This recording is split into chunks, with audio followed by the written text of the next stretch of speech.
ఒక స్టూడెంట్ నాకు కమెంట్ చేశాడు, 3 ఎకరాలు అమ్మి 5-6 సంవత్సరాల నుంచి సివిల్స్ ప్రిపేర్ అవుతూ వచ్చాను, సక్సెస్ అయ్యాను, కానీ సివిల్స్ లో కాదు గ్రూప్ 4 జాబ్ వచ్చిందన్న. నేను అమ్మిన 3 ఎకరాల విలువ అప్రాక్సిమేట్లీ ఒక 2 కోట్ల పై మాటే. ఇప్పుడు నేను సక్సెస్ అయినట్ట ఫెయిల్ అయినట్ట? నేనేమంటానంటే not only group 2, any government exam ఖచ్చితంగా సగం మంది ఎగ్జామ్ రాస్తారు. యూపీఎస్సీ కూడా చూసుకుందాము. 2023లో 13 లక్షల మంది అప్లై చేస్తే 5 నుంచి 6 లక్షల మధ్యలో అంటే 50% మాత్రమే ప్రిలిమ్స్ ఎగ్జామ్ కి అపీర్ అయ్యారు. Government exam or competitive exam ఏదైనా కానీ కనిపించే నెంబర్స్ చూసి మనం భయపడాల్సిన అవసరం లేదు. సివిల్స్ లో సక్సెస్ రేషియో 0.01%. 50,000 మంది ఢిల్లీకి సివిల్స్ ప్రిపేర్ అవ్వడానికి వెళ్లే వారి సంఖ్య దాదాపు 500 కోట్లు. కోచింగ్ తీసుకునే ప్రతి ఒక్కరు ఎంతమంది సీరియస్నెస్ ఉంది? గవర్నమెంట్ జాబ్ ఏదైనా సగం మందే ఎగ్జామ్ రాస్తారు. నేను ఇది ఆల్రెడీ చాలాసార్లు డిస్కస్ చేశాను. రీసెంట్ గా మనకి గ్రూప్ 2 ఎగ్జామ్ కూడా దాదాపు 45%, 45.7, 45.6, 45.57% ఈ విధంగా ఏంటి అంటే రీసెంట్ గా గ్రూప్ 2 అయితే ఈ విధంగా జరిగింది. అండ్ సర్ప్రైజింగ్లీ అని చెప్పి దాని గురించి అన్ని ఆర్టికల్స్ కూడా పబ్లిష్ చేశారు. అయితే నేనేమంటున్నానంటే not only group 2, government exam ఏదైనా కానీ real competition is different and at the same time కనిపించే నెంబర్స్ అనేవి డిఫరెంట్ అనేది నేను ప్రతి ఒక్కరికి ఈ రోజు ఈ వీడియోలో దాని గురించి డిస్కస్ చేద్దాము. అండ్ కారణాలు ఏంది అనేది దానికి మన గురించి నా ఒపీనియన్ నేను చెప్తాను. ఖచ్చితంగా మీరు కూడా మీ ఒపీనియన్ అనేది ఖచ్చితంగా షేర్ చేయాల్సిన అవసరం ఉంది.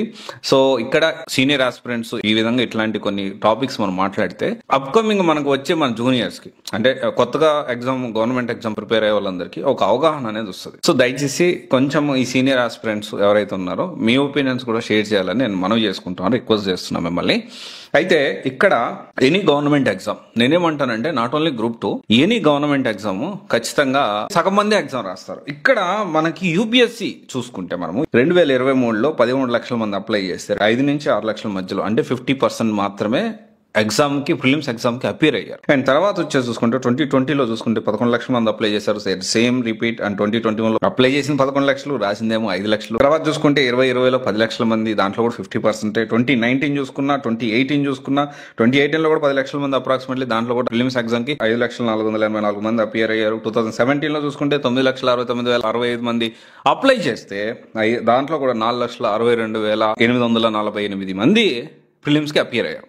సో ఇక్కడ మనం గణాంకాలు మనం చూస్తే government exam or competitive exam ఏదైనా కానీ కనిపించే నెంబర్స్ చూసి మనం భయపడాల్సిన అవసరం లేదు అనేది నేను ఇక్కడ మీకు చెప్పాలనుకుంటున్నాను. ఎందుకంటే ప్రతి ఒక్క పర్స్పెక్టివ్ గురించి మనం ఆలోచించాలి. అంటే కొంచెం నేనేంటి అంటే కాయిన్ కి సెకండ్ సైడ్ చూపించడానికి యూపీఎస్సీకి నేను చాలా ప్రయత్నాలు చేస్తా ఉన్నా. సో ప్రతి ఒక్క స్టూడెంట్ దీన్ని అర్థం చేసుకోవాలనే విషయాన్ని సీరియస్ గా ఉంటేనే వర్కౌట్ అవుతుంది. అండ్ ఇది సీరియస్నెస్ తెలుసుకోండి, ఈ విషయాలన్నీ తెలుసుకోని చెప్పి నేను అడుగుతా ఉన్నా. అండ్ దాని గురించి అవేర్నెస్ తీసుకురావడానికి నేను ట్రై చేస్తా ఉన్నా. అయితే ఇక్కడ కూడా ఈ గవర్నమెంట్ ఎగ్జామ్స్ రియల్ కాంపిటీషన్ అనేది డిఫరెంట్. ఇప్పుడు సివిల్స్ లో సక్సెస్ రేషియో 0.01%, అదైతే కరెక్ట్. కానీ at the same time real competition అనేది 30% మధ్యలోనే ఉంటుంది. 20 to 30% మధ్యలోనే రియల్ కాంపిటీషన్ అనేది ఉంటుంది అనే విషయం any competitive exam. This is a harsh reality, truth కూడా. ఇది మనం అర్థం చేసుకోవాలి.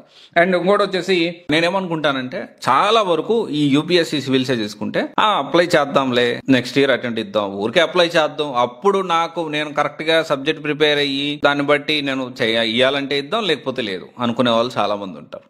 And at the same time BTech colleges నుంచి బయటకు వచ్చిన తర్వాత ఖచ్చితంగా మనం అన్ని ఎగ్జామ్స్ రాయాలి, ఏదో ఒకటి తగులుతుందా అనుకునే వాళ్ళు, ప్రిపరేషన్ లేకుండా అలాంటి వాళ్ళు ఉంటారు. So most of the time ఎలా ఉంటారంటే ఈ గ్రూప్ 1 ప్రిపేర్ అయ్యేవాళ్ళు, గ్రూప్ 2 ప్రిపేర్ అయ్యేవాళ్ళు, వీళ్ళు కూడా సర్లే ఒక రాయేద్దాం, అప్లై చేయడం తప్పేం లేదు కదా, ఇలాగా చాలా మంది ఆలోచిస్తారు అని నేను అనుకుంటా. అండ్ ఇక్కడ ఉండేది పోటీ మాత్రం ఉండేది 20 to 30%. ఇక్కడ ఒక పాయింట్, ఒక కన్సర్న్ నేను రైజ్ చేయాలనుకుంటున్నా. అంటే ఇప్పుడు మనం యూపీఎస్సీకి ఎగ్జామ్ ఫీజు గురించి నేను మాట్లాడతా. ఇది ఎందుకు మాట్లాడతానంటే ఇది ఒక సెకండ్ పక్కన పెట్టి స్టూడెంట్ నాకు కమెంట్ చేశాడు. ఒక స్టూడెంట్ ఏమన్నాడంటే, అన్న నేను 3 ఎకరాలు అమ్మి 5-6 సంవత్సరాల నుంచి సివిల్స్ ప్రిపేర్ అవుతూ వచ్చాను, సక్సెస్ అయ్యాను, కానీ సివిల్స్ లో కాదు గ్రూప్ 4 జాబ్ వచ్చిందన్న. ఇప్పుడు నేను అమ్మిన 3 ఎకరాల విలువ అప్రాక్సిమేట్లీ ఒక 2 కోట్ల పై మాటే. అప్రాక్సిమేట్లీ నేను ఈ గ్రూప్ 4 జాబ్ చేసి నా జీవితం మొత్తంలో కూడా 2 కోట్లు నేను సంపాదించలేను.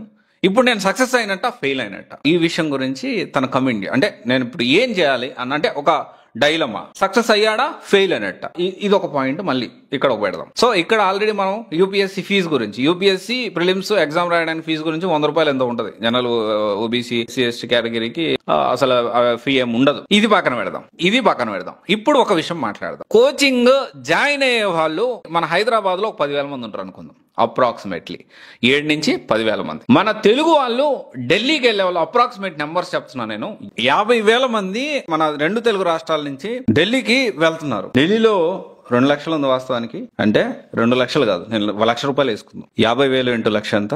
దాదాపు 500 కోట్లు. 500 కోట్లు అంటే ఒక్కొక్క మనిషి 1 లక్ష రూపాయలు, అంటే నేను తక్కువ వేసిన. సో 2 లక్షలు అంటే 1000 కోట్లు. అప్రాక్సిమేట్లీ మనం ఢిల్లీలో చూసుకుంటే 1,50,000 నుంచి 2 లక్షలు ఉంటుంది, అంటే 750 కోట్ల నుంచి 1000 కోట్లు. మన 2 తెలుగు రాష్ట్రాల్లో పేద మధ్య తరగతి ఫ్యామిలీస్ నుంచి ఎంతమంది ఉంటారు? ఎంతమంది పొలాలు అమ్మి, ఎంతమంది బంగారం తాకట్టు పెట్టి, ఎంతమంది అక్కడికి వెళ్ళి ఉంటారు? ఇది ఎందుకు చెప్తున్నానంటే మీరు ఇక్కడ అర్థం చేసుకోవాలి. ఇక్కడ కోచింగ్ తీసుకునే ప్రతి ఒక్కరు ఎంతమంది సీరియస్నెస్ ఉంది, ఎంతమంది సీరియస్నెస్ సివిల్స్ అంటే ఏంటో తెలుసుకొని మనకి వర్కౌట్ అవుతుందా కాదా తెలుసుకొని ఎంతమంది ఈ డబ్బులు తీసుకెళ్లి అక్కడ ఇన్వెస్ట్మెంట్ చేస్తా ఉన్నారు, ఎంతమంది వాళ్ళ పొలాలు అమ్మి, ఎంతమంది బంగారం తాకట్టు పెట్టి, ఎంతమంది ఇంకొకటి చేసి అప్పులు తీసుకొచ్చి సివిల్స్ ప్రిపేర్ అవుతా ఉన్నారు. సో యూపీఎస్సీ ఎగ్జామ్ ఫీజు 100 రూపాయలు ఉంటుంది.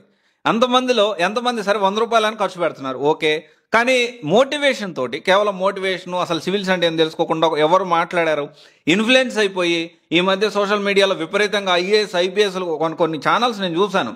IPS entry, grand entry, IAS grand entry, ఇది చూసి ఎంతమంది ఇన్స్పైర్ అయ్యి, ఎంతమంది మోటివేట్ అయిపోయి, ఇన్ఫ్లుయెన్స్ అయ్యి నేను ఐఏఎస్ అయిపోవాలి, నేను ఐపీఎస్ అయిపోవాలి అని చెప్పి డబ్బులు తీసుకొచ్చి, డెఫినెట్ గా మన పేరెంట్స్ ఎలా ఉంటారు, మోస్ట్ ఆఫ్ ద పేరెంట్స్ ఒక చదువుకోవాలి అంటే 200% పేరెంట్స్ ఖచ్చితంగా ఎట్లయినా డబ్బులు పెట్టాలని అనుకుంటారు. సో ఎంతమంది ఈ విధంగా డబ్బులు తీసుకొచ్చి పెడతా ఉన్నారు. తర్వాత కొంతమంది ఈ విధంగా ఎకరాలు, 3 ఎకరాలు, 4 ఎకరాలు ఇది అమ్మి, ఇది ఇంకొక పాయింట్ మనం ఇక్కడ పెట్టిన పాయింట్ ఉంది కదా. సో ఈ 3 ఎకరాలు అమ్మి 5-6 సంవత్సరాలు సివిల్స్ ప్రిపేర్ అయ్యి చివరి గ్రూప్ 4 జాబ్ వచ్చి అతను లైఫ్లో సెటిల్ అయినట్ట కానట్ట. ఇక్కడ నేను ఒకటే చెప్పేది ఏంటి అంటే, సివిల్స్ అనేది ఒక సర్వీస్ కి సంబంధించిన విషయం. అదొక పాయింట్ అస్సలు మర్చిపోవద్దు. డబ్బులు సంపాదించామనే కాన్సెప్ట్ తో యూపీఎస్సీ సివిల్స్ ఎగ్జామ్ రాయొద్దు. అండ్ ఇక్కడ అలాంటి సిచ్యువేషన్స్ లేవు ఇప్పుడు. అండ్ రిటైర్ అయినా కానీ మనం తప్పులు చేస్తే వెతికి పట్టుకొని శిక్షలు వేసే పరిస్థితి ప్రెసెంట్ ఉంది. అండ్ ఇంకోటి వచ్చేసి ఏంటి అంటే, గవర్నమెంట్ ఎగ్జామ్ అంటే 2 కాయిన్ కి ఒక సైడ్ ఏంటి, కాంపిటీషన్ అనేది తక్కువ ఉంటుంది, కానీ అట్ ది సేమ్ టైం మనకు సూట్ అవుతుందా, మనకు వర్కౌట్ అవుతుందా లేదో తెలుసుకోవాల్సిన అవసరం ఉంది. Any government exam, any competitive exam అంటే అప్లై చేసిన వాళ్ళంతా కనిపించే నెంబర్ అంతా నిజం కాదు. దాన్ని చూసి భయపడాల్సిన అవసరం లేదు, డిమోటివేట్ అవ్వాల్సిన అవసరం లేదు. సగం మంది మాత్రమే అప్లై చేసిన వాళ్ళు, సగం మంది మాత్రమే ఎగ్జామ్ అపియర్ అవుతారు. దాంట్లో మళ్ళీ 20 to 30% మాత్రమే సీరియస్నెస్ అనేది ఉంటుంది. ఇది మనం అర్థం చేసుకోవాలి. అండ్ ఇప్పుడు ఈ సగం మందే ఎందుకు అటెండ్ అవుతున్నారు అనేది మీ ఒపీనియన్ కమెంట్స్ లో తెలియజేయండి. డెఫినెట్లీ మనం దీన్ని వర్కౌట్ చేద్దాము. నేను ఇప్పుడు చెప్పే ప్రతి విషయం కూడా సీనియర్ ఆస్పిరెంట్స్ కి బాగా అర్థమవుతుంది. సో ఒకసారి సీనియర్ ఆస్పిరెంట్స్ ఎవరైతే ఉన్నారో ఖచ్చితంగా మీరు ఈ విషయంలో స్పందించండి. అండ్ మనకు నెక్స్ట్ వచ్చే మన జూనియర్స్, లేకపోతే నెక్స్ట్ కొత్తగా ఎవరన్నా సివిల్ సైడ్ రావాలన్నా, గవర్నమెంట్ ఎగ్జామ్స్ సైడ్ రావాలన్నా కానీ వాళ్ళు అంటే ఇవన్నీ ఇన్పుట్స్ తీసుకొని ప్రాపర్ గా డబ్బులు అనేవి వేస్ట్ చేసుకోకుండా, అంటే సీనియర్ ఆస్పిరెంట్స్ కొంతమంది నష్టపోయి ఉండొచ్చు, కొంతమంది సక్సెస్ అయి ఉండొచ్చు. మీ ఎక్స్పీరియన్స్ షేర్ చేస్తే బాగుంటుంది అనేది నా ఒపీనియన్. ఎనీవే, ఒకసారి కొత్తగా వచ్చే వాళ్ళు ఈ విషయాలన్నీ గుర్తుపెట్టుకోండి. ప్రతి ఒక్కటి డీటెయిల్ గా అనాలిసిస్ చేయడానికి ప్రయత్నం చేయండి. Thank you.